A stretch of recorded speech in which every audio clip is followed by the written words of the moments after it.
जय हिंद दोस्तों। और कैसे हैं आप लोग? उम्मीद करता हूं कि बिल्कुल स्वस्थ होंगे और मस्त होंगे। तो दोस्तों हम लोग फर्स्ट चैप्टर और सेकंड चैप्टर कंप्लीट कर चुके हैं। आज हम लोग शुरू करने वाले हैं थर्ड चैप्टर। तो आप लोग क्या करेंगे भाई, चैप्टर का नाम बना लेंगे चैप्टर नंबर थर्ड, वैद्युत विभव। ठीक है, तो हम लोग समझेंगे कि वैद्युत विभव होता क्या है। ठीक है, इसकी डेफिनीशन क्या है। तो देखिए, अगर कोई आवेश है Q, तो इस आवेश के चारों ओर एक क्या होगा भाई, वैद्युत क्षेत्र होगा, जिसके भीतर अगर कोई दूसरा आवेश रखेंगे तो उस दूसरे आवेश पर या आकर्षण बल लगेगा या फिर प्रतिकर्षण बल। तो ये कोई आवेश है और इस आवेश के चारों ओर ये उसका क्षेत्र है। ठीक है भाई, तो वैद्युत विभव की परिभाषा कहता है कि अनंत से, कहाँ से भाई, अनंत से। अब वैद्युत क्षेत्र के भीतर किसी बिंदु तक, कहाँ पर, तो वैद्युत क्षेत्र के भीतर किसी बिंदु तक किसी धन परीक्षण आवेश को लाने में किया गया कार्य, धन परीक्षण आवेश को लाने में किया गया कार्य, और उस परीक्षण आवेश के मान के अनुपात को उस बिंदु पर, कहाँ पर, उस बिंदु मतलब वैद्युत क्षेत्र के भीतर जिस बिंदु तक आप उसे लेकर आए हैं उस बिंदु पर वैद्युत विभव कहते हैं। और वैद्युत विभव को किससे लिखते हैं, V से लिखते हैं। यानी जब आप इस धन परीक्षण आवेश को अनंत से वैद्युत क्षेत्र के भीतर किसी बिंदु, जैसे मान लेते हैं ये बिंदु P है, इस बिंदु P तक ले आएंगे तो आपको कुछ कार्य करना पड़ेगा। मान लीजिए वह किया गया कार्य W है, तो इस किए गए कार्य और इस परीक्षण आवेश जिसको आप अनंत से वैद्युत क्षेत्र के भीतर ला रहे हैं, किए गए कार्य और इस परीक्षण आवेश के मान के अनुपात को, अनुपात मतलब किए गए कार्य में और जिसको लेकर आ रहे हैं उससे भाग दे दीजिए, तो ये जो अनुपात मिलेगा इसी अनुपात को इस बिंदु पर क्या कहते हैं भाई, वैद्युत विभव कहते हैं। ठीक है, और वैद्युत विभव को किससे लिखते हैं, V से लिखते हैं। यानी V बराबर W/Q0। बात समझ में आया भाई, यही वैद्युत विभव की परिभाषा है। अब जरा समझिएगा कि अगर इस Q0 की जगह पे हम लोग कहें कि एकांक आवेश, कह रहे हैं कि भाई नहीं, हम इस Q परीक्षण आवेश Q0 को नहीं लेकर आएंगे, हम लेकर आएंगे एकांक आवेश को। किसको लेकर आएंगे भाई, एकांक आवेश को। और अगर मान लीजिए आप एकांक आवेश को लाने में W जूल काम कर रहे हैं, तो भाई परिभाषा के अनुसार क्या होगा, लाने में किया गया कार्य और जिसको लेके आ रहे हैं उससे भाग दे दीजिए। तो आप ला रहे हैं किसको, एकांक आवेश को। एकांक आवेश को जब लेकर आ रहे हैं और किया गया कार्य W है, तो W में उस एकांक आवेश से क्या कर देंगे भाई, भाग दे देंगे, और जो आएगा अनुपात वह क्या कहलाएगा, विभव। ठीक है, यानी विभव V। तो V बराबर क्या, यानी किया गया कार्य ही तो क्या कहलाएगा भाई, विभव कहलाएगा।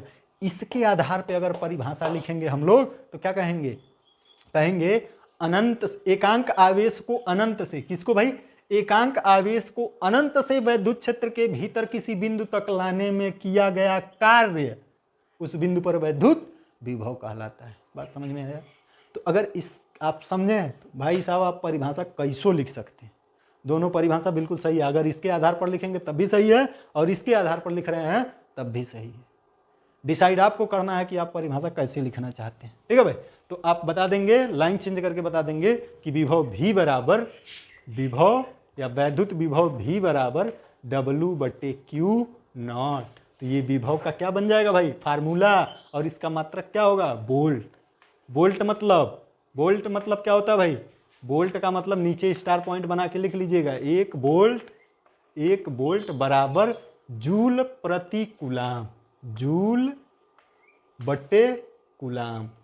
क्यों, कार्य का मात्रक जूल होगा और ये आवेश है तो इसका मात्रक कूलाम होगा, तो जूल प्रति कूलाम, और जूल प्रति कूलाम को ही क्या कहते हैं, वोल्ट कहते हैं। ठीक है भाई, ये तो परिभाषा हो गया। अब कुछ इसमें नोट करके हम लोग पॉइंट लिखेंगे। ठीक है भाई, तो नोट करके आप लोग लिख लीजिएगा, नोट नंबर 1, पहला पॉइंट नोट में, धन आवेश सदैव उच्च विभव वाली वस्तु से निम्न विभव वाली वस्तु की ओर बहता है, जबकि ऋण आवेश निम्न विभव वाली वस्तु से उच्च विभव वाली वस्तु की ओर बहता है। आप फिगर बना के ऐसे लिख लेंगे, ये वस्तु A है और ये कोई वस्तु B है। ठीक है भाई, इसका विभव मान लीजिए V1 है और इसका विभव मान लीजिए क्या है भाई, V2 है। ठीक है भाई, इसका A का विभव V1 और B का विभव V2, और इनको एक तार से जोड़ दिया गया। ठीक है भाई, तो देखिए जो धन आवेश होगा, और यहाँ पे हम लोग मान लेते हैं कि माना V1 ग्रेटर देन V2, यानी इसका विभव ज़्यादा है और B वाले वस्तु का विभव कम है।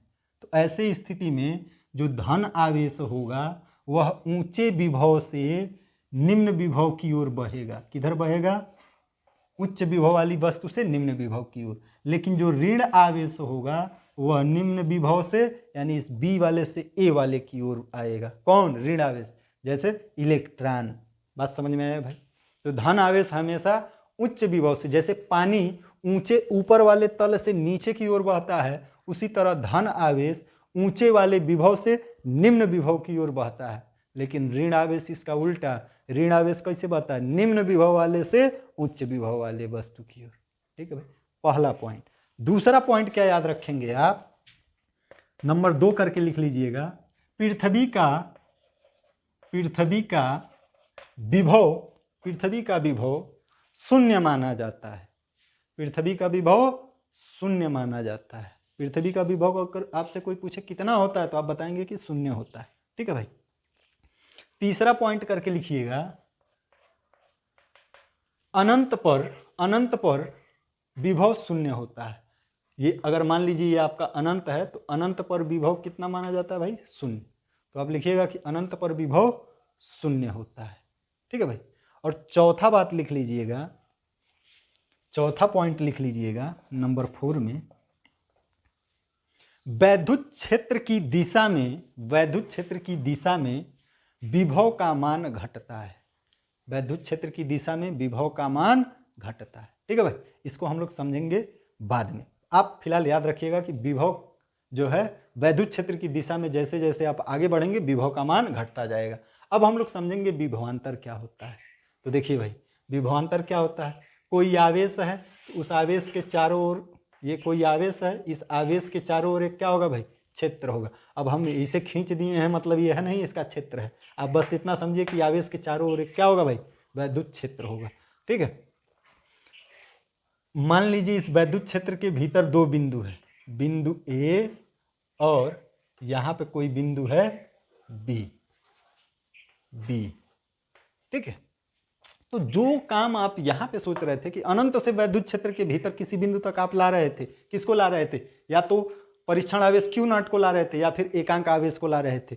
अब वही काम यहाँ A से B से A तक के लिए सोच लीजिए कि यहाँ पे अगर कोई परीक्षण आवेश Q0 है तो B से A तक लाने में किया गया कार्य, मान लेते हैं B से A तक, इस Q0 आवेश को B से A तक लाने में किया गया कार्य कितना है? W है। तो इस W यानी किए गए कार्य और इस परीक्षण आवेश Q0, परीक्षण आवेश Q0 के अनुपात को इन दोनों बिंदुओं के बीच विभवांतर कहेंगे, यानी VA minus VB। VA minus VB मतलब AB के बीच विभवांतर, VA माइनस VB बराबर क्या होगा? B से A तक लाने में किया गया कार्य और जिसको लेकर आ रहे हैं उससे भाग दे दीजिए। या फिर इसी को आप लिख सकते हैं डेल्टा V बराबर W/Q0। तो ये बन गया विभवांतर की परिभाषा। ठीक है भाई। अब इसी को एकांक आवेश से भी आप लिख सकते थे। अगर मान लीजिए ये अगर आवेश आपका एकांक है तो आपका ये एकांक वैद्युत क्षेत्र के भीतर एकांक आवेश को एक बिंदु से दूसरे बिंदु तक ले जाने में किया गया कार्य। अब अनुपात कहने की जरूरत नहीं है क्योंकि ये 1 हो गया ना भाई। तो जब ये Q0 का मान 1 हो जाएगा तो W बराबर डेल्टा V हो जाएगा। इसका मतलब जितना काम करेंगे आप वही काम उन दोनों बिंदुओं के बीच क्या कहलाएगा भाई? विभवांतर कहलाएगा। ठीक है। तो इसके आधार पर हम लोग लिखेंगे तो कहेंगे वैद्युत क्षेत्र के भीतर एकांक आवेश को एक बिंदु से दूसरे बिंदु तक ले जाने में किया गया कार्य ही उन दोनों बिंदुओं के बीच विभवांतर कहलाता है। ठीक है। तो अगर हम लोग मान लेंगे कि वैद्युत क्षेत्र के भीतर परीक्षण आवेश प्लस Q0 को बिंदु B से A तक ले जाने में किया गया कार्य W हो, तो बिंदु A व B के बीच विभवांतर VA माइनस VB बराबर W/Q0 या डेल्टा V बराबर W/Q0। इसका मात्रक क्या होगा भाई? जूल प्रति कूलाम, जूल प्रति कूलाम। ठीक है भाई, या इसी को हम लोग क्या बोलते हैं, वोल्ट। ठीक है, तो उम्मीद करते हैं कि आपको वैद्युत विभव और विभवांतर बहुत ही शानदार ढंग से समझ में आ गया होगा। अगर नहीं आया होगा तो मेरे भाई कमेंट करके आप बताइएगा, इसको पुनः अलग तरीके से समझाने का प्रयास किया जाएगा। और अगर समझ में आ गया होगा तो वीडियो को एक लाइक ज़रूर करना, और चैनल को अभी तक सब्सक्राइब नहीं किए हैं तो सब्सक्राइब कर लीजिएगा, वीडियो को शेयर कर दीजिएगा। तो बस आज के लिए इतना ही। धन्यवाद दोस्तों, जय हिंद।